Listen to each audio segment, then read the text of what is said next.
picture how all the elements fit together, the preview of coming attractions, how one influences the other. And the more you work on it, the larger that mental model becomes, and the better the return on investment. So it's all a positive attitude, and it's always giving them more than they ever expected to get. As an example, when our clients sweat, and it's not that we pamper them like wimps, but we have, the peppermint towels, cold peppermint towels when they're sweating. When they leave, they get fresh fruit, their choice of fresh fruit, and it's all organic, that kind of thing. So it's just kind of a tight niche, kind of a country club atmosphere. Wow. Yeah. But the training is very intense, from the bodybuilder to the CEO to the we have a lot of high upper class business professionals that are in the facility as well. Because the money in personal training really isn't with the athlete or with the bodybuilder that I've found over the last 22 years. It's really with the business executive or that person who's just looking to pamper themselves and get a little more attention, a little more education than they would get at the basic fitness center. Yeah, no, that's really amazing, that attention to service. I think that's something that a lot of trainers they take for granted. Like you mentioned earlier, they just walk around and they're a buddy, but they don't really consider the amount of money that a client is paying and the type of service that they deserve for that money. Today, it's funny. Today there's so many so-called experts, and I'm not an expert. You're not an expert. The greatest bodybuilder in the world is not an expert. And no disrespect for anyone listening, God is not an expert.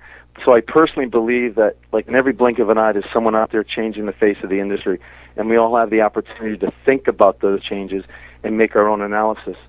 So in regards to exercise, when we see a new exercise or read an article, we have to ask ourselves, is this science or is it marketing? Does it make sense? Does it conform with specific common sense? Does it have application based on the specific finite function, the way the body functions? Can it do harm over time? This is kind of a platform to which our Results Plus or the knowledge is developed. And this is how I feed my practice. It's about going out and involving yourself as an individual in order to evolve in the industry. It's not about determining which exercise is right. It's about putting it all together for the client. And that's really what the information is all about, learning from many teachers over the years. I've had many great teachers, like Gunnar Peterson, Lenny Parasino, Douglas Brooks, in organizations like the Association of Fitness Professionals. I have been fortunate enough to actually become friends with these people and share information. And that's really what it's all about. It takes so long to become a successful professional. It's not, again, build it and it will come. It's like Tiger Woods. I use Tiger Woods as an example when we're teaching in our Fit Pros Academy, our personal training school. He's a textbook example of what research shows. His father introduced him to golf at an extremely early age, about 18 months. Okay. And encouraged him to practice intensively. So Woods racked up at least 15 years of practice by the time he won his first U.S. Amateur Championship at 18. So that's reinforcing that there's no free lunch. Yeah. So it's basically about hard work. Becoming world class is a 10-year rule. It takes about 10 years. And I kind of get a kick out of the trainers or the students that want to become trainers. They call me and they go, Dave, am I going to be certified after your 8-hour weekend course? And I want to be professional, but I kind of look at them and say, well, I don't know. Are you going to be a surgeon after a year of medical school? Yeah. So exercise doesn't make you a personal trainer more than having surgery makes you a surgeon. So it's really hard to explain these days to the trainer wannabes that it's not about being successful, being certified, getting out there, starting to make money. Mm-hmm. I'm still learning, and I'm in it at 22 years. It's just never ending. And you know as well as I do, Kaiser, that this industry keeps changing with all these new products that are coming out, and we got to cipher through and make sure what's good and what's bad and how to apply it. Yeah. No, so that's some really good stuff there. I see that integrity is as much a cornerstone of your business as service and exercise. Now beyond just the philosophy of Results Plus, which you've gone into a lot, what are the nuts and bolts of the business like? How's it like running a facility? What's the good about it? What's the bad about it? Because I'm sure a lot of people listening to this, that's probably one of the goals they're looking to do, open up their own place. So what's it like? When you ask me a question like that, the only thing I could say is, if you have passion for what you do, I love getting up in the morning. When I first started this business, Kaiser, I said, I don't want a job, because the definition of a job, J-O-B, is just over broke. Mm-hmm. But again, I wasn't in it for the money. I love the fact that I could change someone's lives. And that is word of mouth. And you and I both know that it's 80% of the business. So if you treat one person well, that's just a chain of events, and it's eventually just going to keep turning around and keep rolling over. And that's basically, my whole philosophy. So I love getting up in the morning at 5:30 a.m. and coming to work.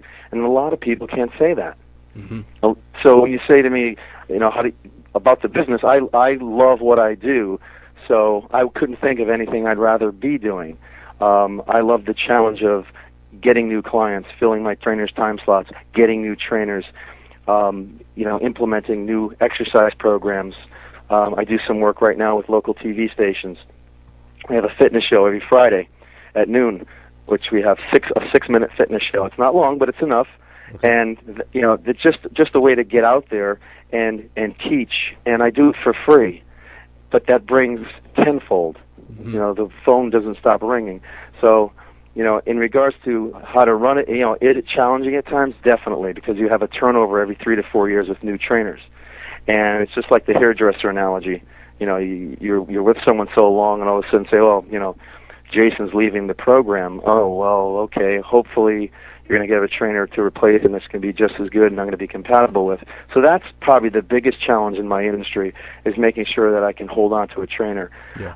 And that's basically, I'd say, in business, that's my number one concern. It's really about the trainer, making the as a business owner, it's making the trainer happy, keeping his time slots full, keeping him happy so he stays on board. And I know that's probably not what most people are thinking. It's about the client, but it's really about the employees. The employees, to me, come first, because I keep them happy. I always have a flow of clients. I'm not worried about that. I just got to make sure that I have the tools here so I could provide the service that's necessary. Yeah, no, I can totally understand that. In dealing with employees myself, just transferring that own passion and the way that you do things to someone else and have them implement the same program, that is one of the biggest difficulties that we come across. I hope I wasn't a little corny and a little cliche with the things, but that's a huge part of our thing is, the more goals you set, the more goals you get. And we have all these corny sayings, and we use them all the time, and it pumped everybody up. Yeah, no, I think that was great. That's what the site's about, just to pump people up, to make them know that this is a real profession, and you can go into it wholeheartedly. I think just too many people think this is a side way to make money. It's an extra job. And thank you. I wish we mentioned that too. Yeah, well, that's exactly how I feel. They go, I want to supplement my income. I think I'll do some training, and you just get a rent-a-buddy throwing you on a machine. Yeah, that's just horrible. So that's why having guys like you on there, it'll just get people convinced that this is a real business, and I can devote myself to it, and I need to learn more and become more qualified. And that's just my little way to give back to this profession that I love. But thanks so much, man. Bye-bye. All right, guys. Thanks. Thanks. Bye.